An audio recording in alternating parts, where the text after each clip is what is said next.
Welcome to Coffee Time Politics with Cinnamon and happy 420.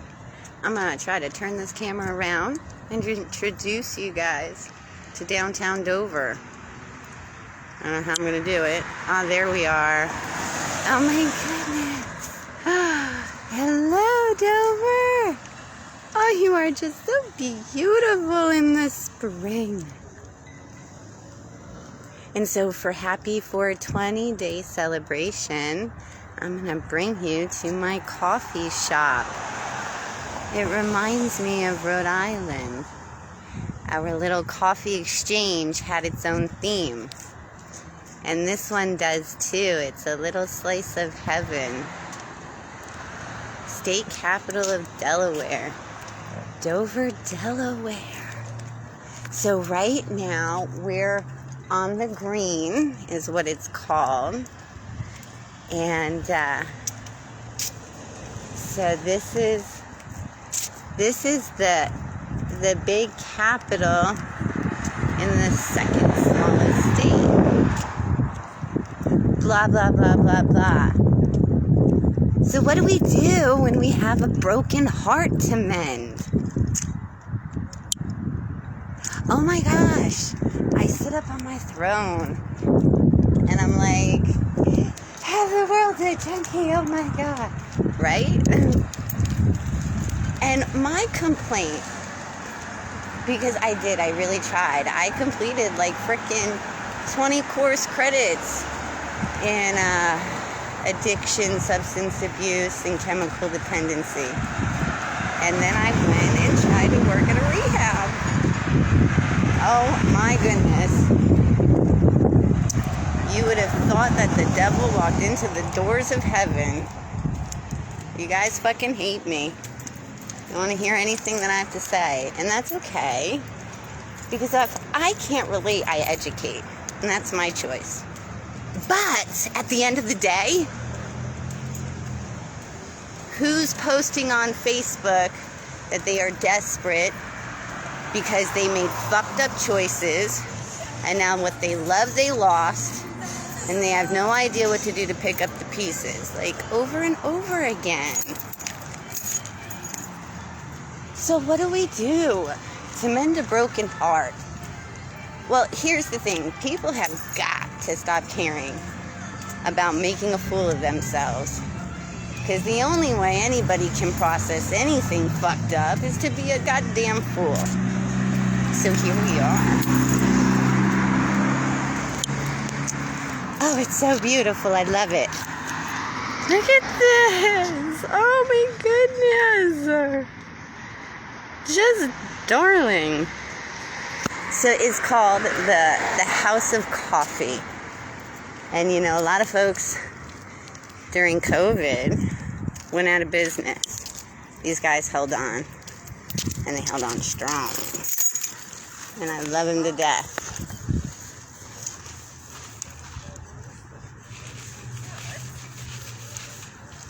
Let's do this, Brutus.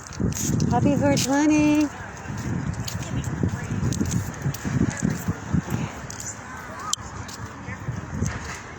Oh my goodness, so freaking cute.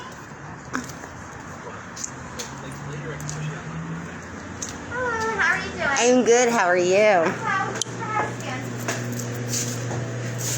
Enjoy. You do. I can help you down here whenever you're ready. Oh. Questions. Oh, thank you. No questions. No questions. So freaking adorable. I would like just do you have a dark roast going on? I have a light roast right now. That's it.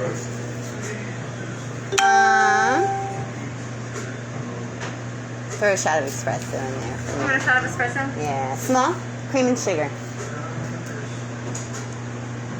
Well, the espresso comes in this, if it's just espresso. No. Put a shot of espresso in the light roast that you're talking about. Okay.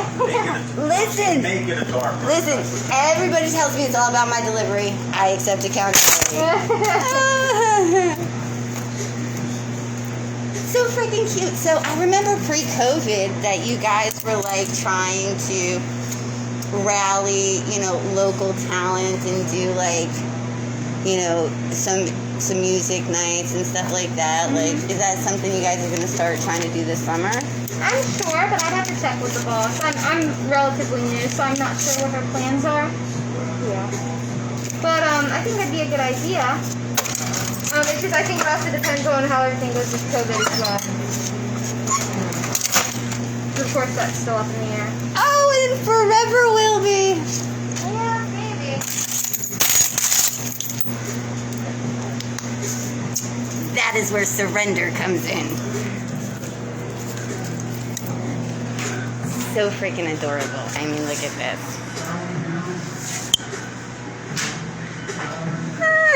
I am so tagging them in this. I mean, seriously. That's just gorgeous. Listen, all of this is purchasable, guys.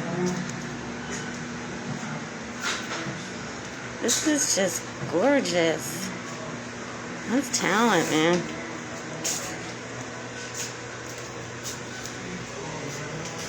Oops, my cigarette.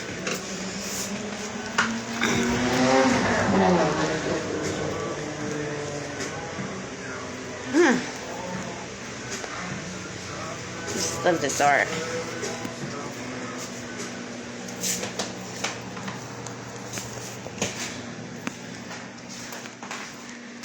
Ooh, that's pretty crazy.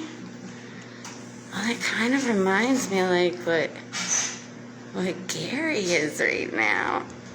That's so nuts. That's so Picasso. Do you see it? Oh my God.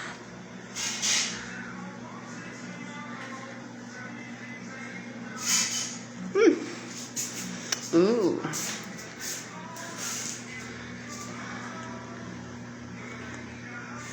Amanda Perkins does some excellent art.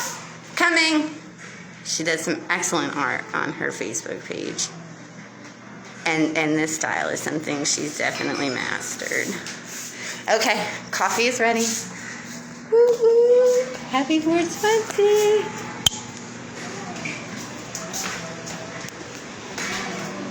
Excellent.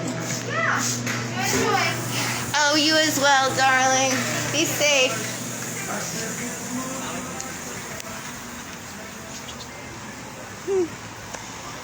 Only for special purposes do we still make contact with surfaces.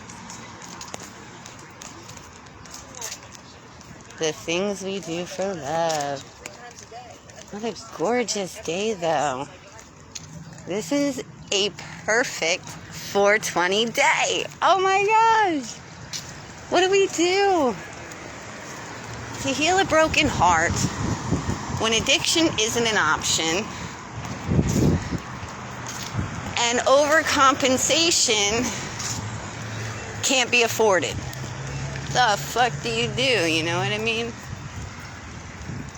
And how in the fuck does this all tie in to transgender rights and white male privilege? Because I promise you it does. It absolutely does.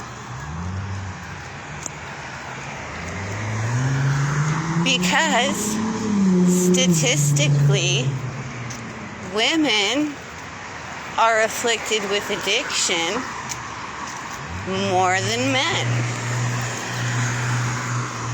And statistically, way more than white privileged men.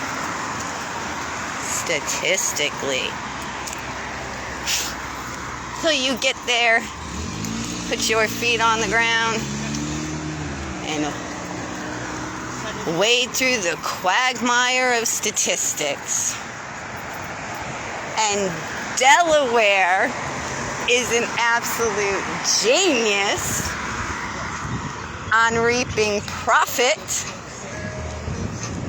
from statistics that produce authoritative regulation. And now he is your president. Good job. Anywho, it's fucking gorgeous out here. We need to resituate.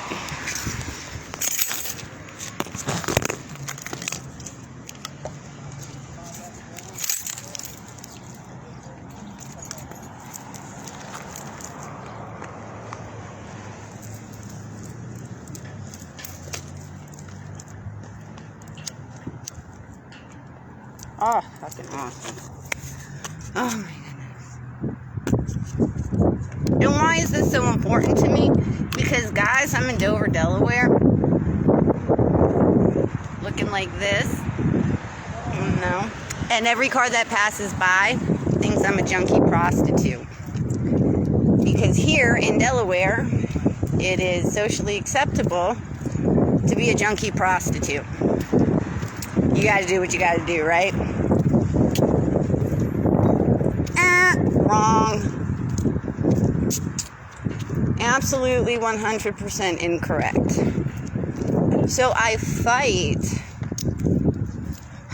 when the weather gets warm, this stigma of a junkie prostitute. And you know what white privileged males have learned? They have learned that they can manipulate the system to possess children and exploit women's addiction. It's that simple. Folks thought they were going to do it to me because I look like I fit the bill. And I've flown under the radar doing it Cinnamon's way for so many years.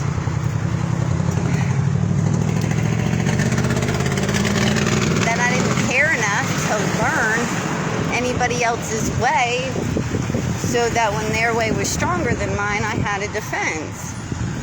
Look, as a great mother, I have always had the burdened responsibility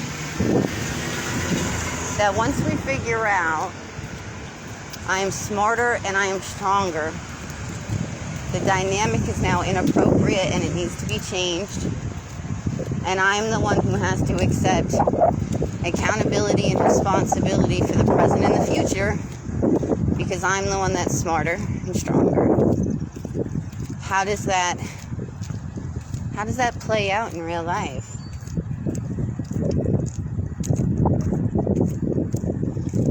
I made a baby with Adam. Adam's mommy came to me and said, you have two options. Fight us the rest of your life and we'll destroy you, or kill your baby. I chose option C, Cinnamon's way. Then I met Arthur. Oh my goodness. When it dawned on me that I had now not only had another child with another man who is incapable of engaging in society at large as the mental age reflective of their physical age, I did Cinnamon's way. I fucking left because that's Cinnamon's way. Look, this world is big enough, you know? And because Adam's family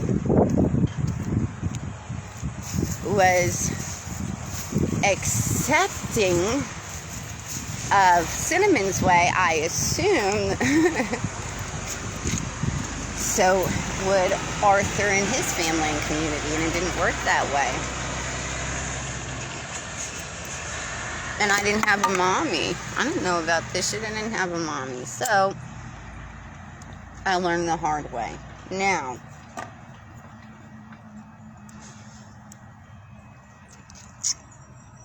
fighting the stigma of a junkie whore prostitute should be a stereotype thought by all. Because regardless of a woman's choice,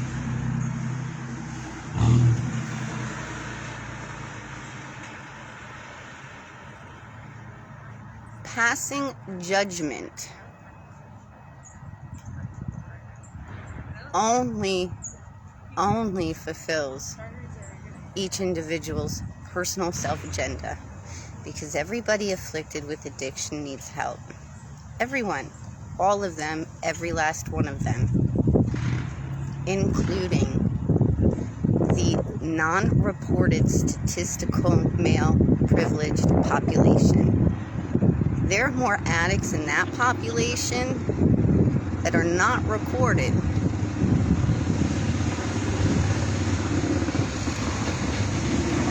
than I feel like this country could handle.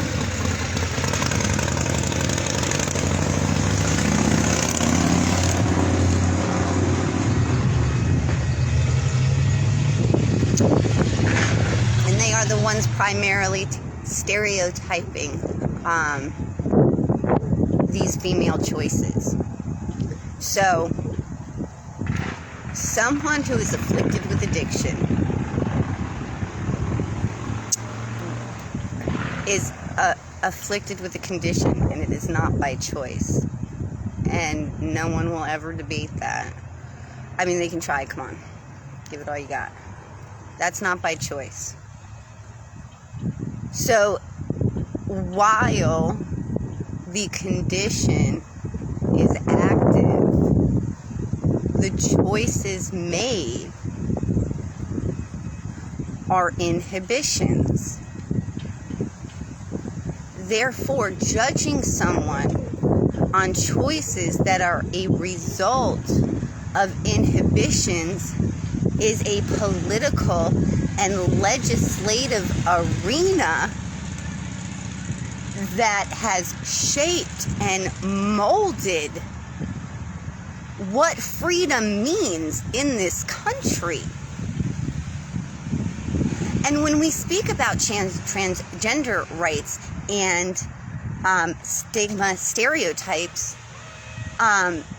we alienate ourselves from how society erected themselves civilized.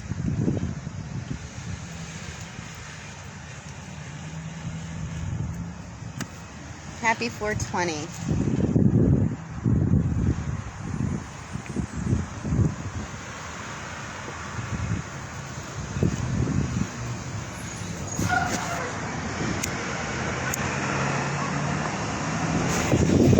Those who know me know when I pout, it is not a pretty sight.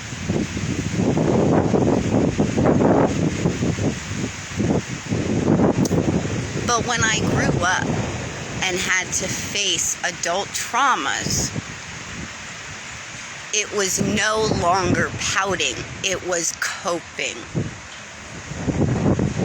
And that is where the gap lies.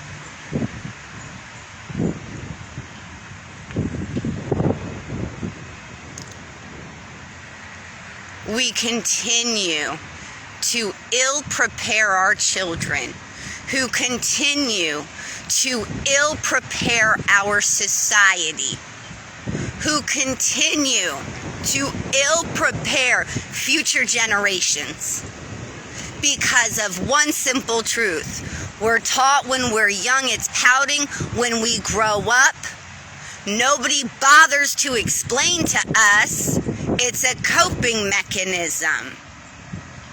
So pouting turns into the absolute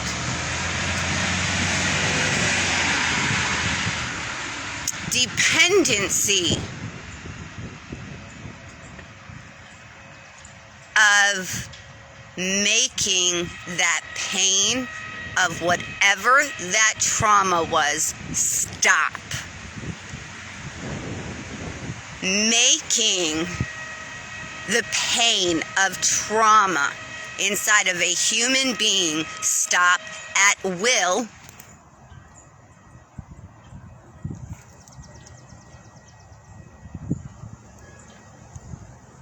is ludicrous and insane.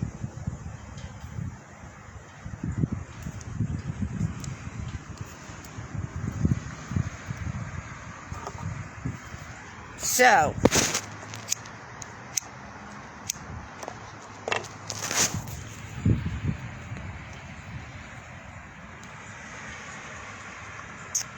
what do we do in place of drugs and alcohol and sex and gambling and any other deviancies?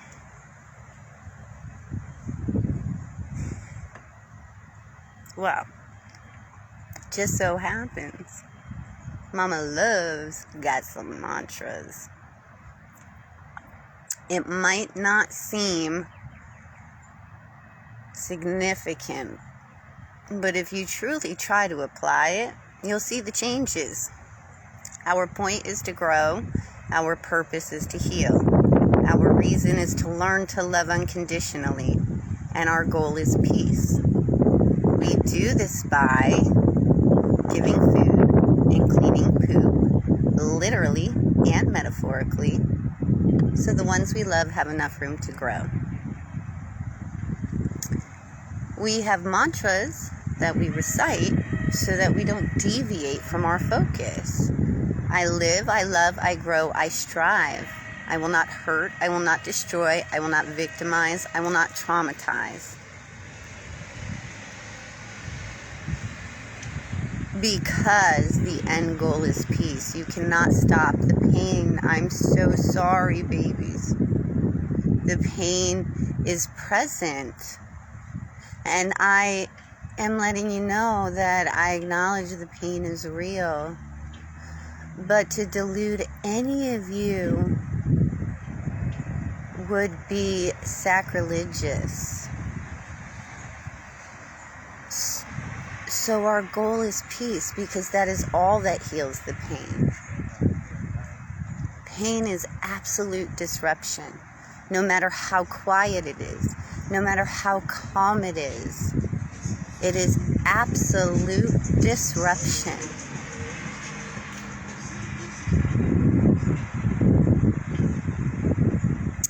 Peace is regularity within the disruption.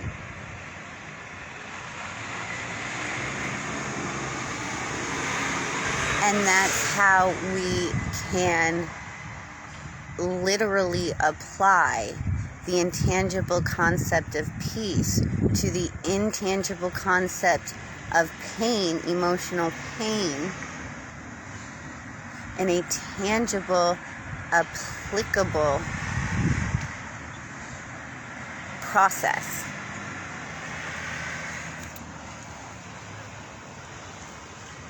So for the broken heart,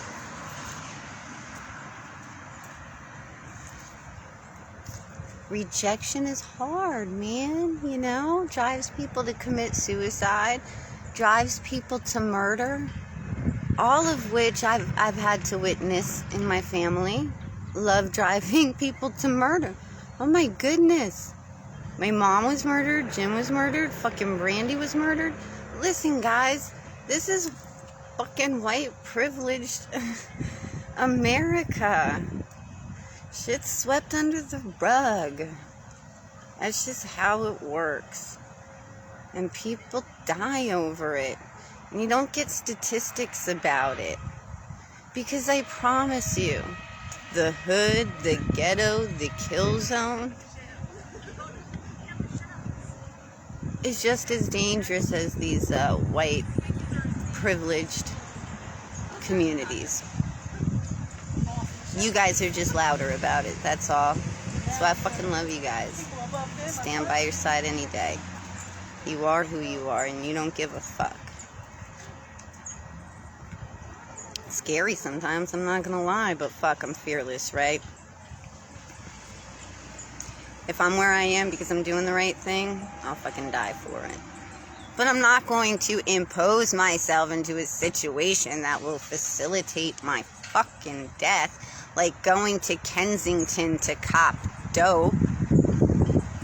Fucking being with a man who repetitively proves to you you have no worth or value to him. Like, seriously. I hope that wasn't a bug. Okay, so with that all said, look, you know, I don't mind being rejected. I just don't have fucking time to play games. People are like, I don't play games, blah, blah, blah. Well, what are the games? Listen, doesn't matter if it's marriage or if you're just saying, hey, I want to be exclusive with you. When you give all and then you put up a wall, something's wrong and it needs to end. Because I don't live my life like that. I can't waste time. I prefer to be alone if that's the ultimatum. And that brings us to codependency, right? Because when afflicted with addiction, codependency is by nature the dynamic that develops. So, because I'm not codependent, I go somewhere where I'm all alone to recover. But because I'm all alone, there's only so far I can survive. And that's civilized society. That's the way it was made. I'm not going to fight that. But I'm also not going to feel ashamed or guilty for drawing boundaries that are reasonable at this age. No, I wasn't like this 20 years ago. I thought I was Tink too. Until I had kids and I realized I was just Wendy. And I'm going to grow old. I'm not going to look like Tink anymore. So, rejection. So I was rejected. Now, I, went through the motions for a couple of days. But look, when it's a repetitive behavior pattern, it means one thing. And it's been said to me every time. I'm a flood. I'm an absolute flood. Now, Miss Jenna explained it to me very lovely one day many, many, many years ago. And she said it just felt like a waterfall. And like it was so much. She literally had tears in her eyes. That is how intense I energetically am. And I always have been, which is why I don't mind making a fool of myself. Post-nasal drip. So, where did my cigarette go?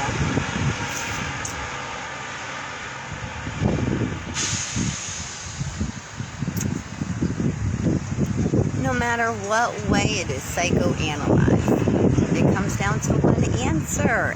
And I can't fight that. She's not the woman he thought he found.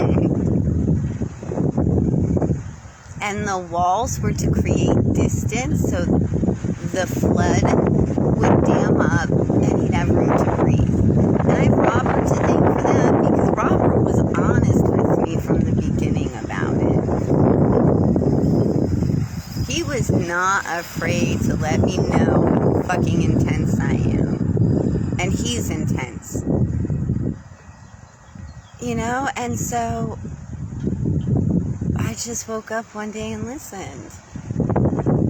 And then fell in love with this fucking dick. And then was rejected because on the surface, I look like I'm enough. But once you dig in, man, I'm just way too much. It's the life of sin. Just a dash here and a sprinkle there, baby.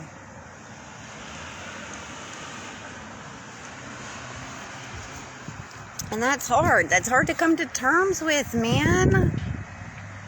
Because that's not the first time I had to come to terms with that. It's been every time. I just learned through repetition how to accept it. So now that it actually counts, and this is why it counts, because it's appropriate. He is as smart as me, and he is as strong as me. And he uses his advantages to spotlight himself while self-identifying with the one adversity he's had to face in this world. And he didn't even do it right. Look, there's so many major politicians that know my fucking name because I was willing to break the gates of hell and beg people to help me with Arthur's addiction. He's a repetitive child abuser. He had 3 other children removed from his custody permanently. 1 he signed the rights away to. That was the deal. Sign your rights away to this one. It seals up the records. You can have these 2 and we'll fight for them till the death. That was the deal. You know, the man has major fucking felonies concerning drugs and violence. I mean, no one in their right mind would ever give this man authority over a child. And for years I've been begging these major politicians, Chris Christie, Senator Sweeney, fucking every attorney general, like, more, but those are just the major ones I don't mind publicizing right now. And every single one I begged, even up until this last court date, I begged, please help me with his addiction. Begged his church. And the responsibility and accountability for my outreach over these last 11 years went as far as to make sure that on paper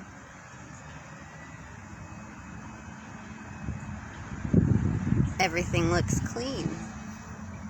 Meanwhile, my children suffer. I've had to sacrifice my income.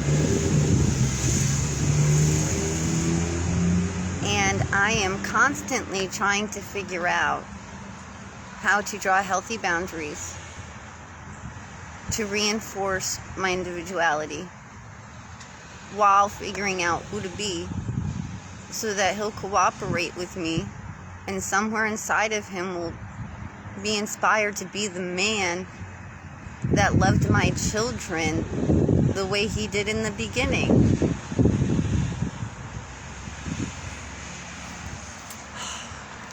See, Gary didn't do that.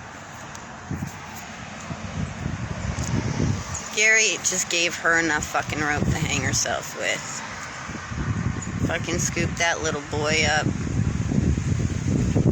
Thought that overcompensation in that form would have been retribution enough for the absence of a mother's love.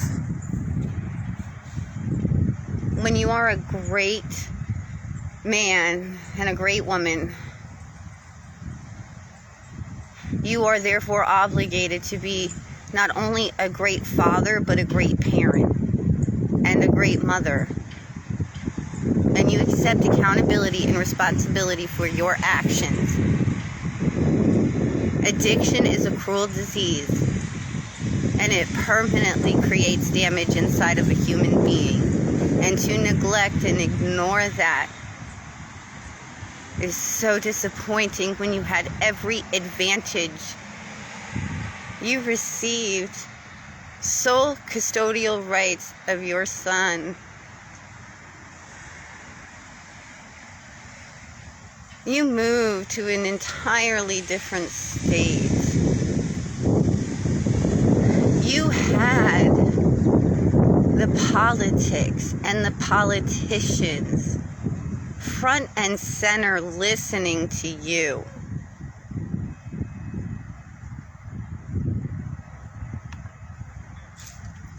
And I'm being told about how you're the one that she would call every time she went to jail.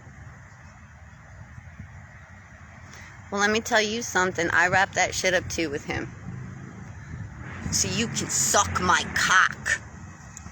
Every fucking excuse you got in your fucking book, you can suck on my stiletto heel. Do you understand? You didn't make her a better person. You didn't make her a better mother. And you fucked your son up in the process. Not me, though. Not me. I made him a better person. Because on paper, shit's cleaned up, ain't it?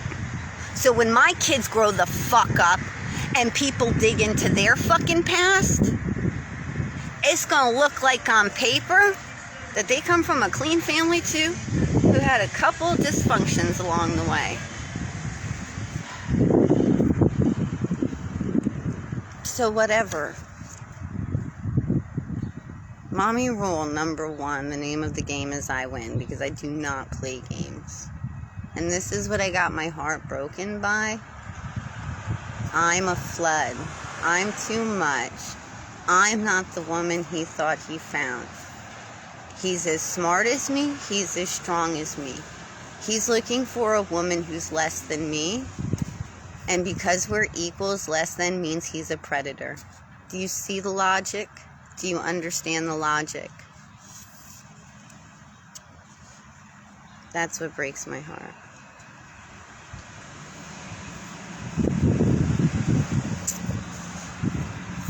Thanks for sticking with me, guys.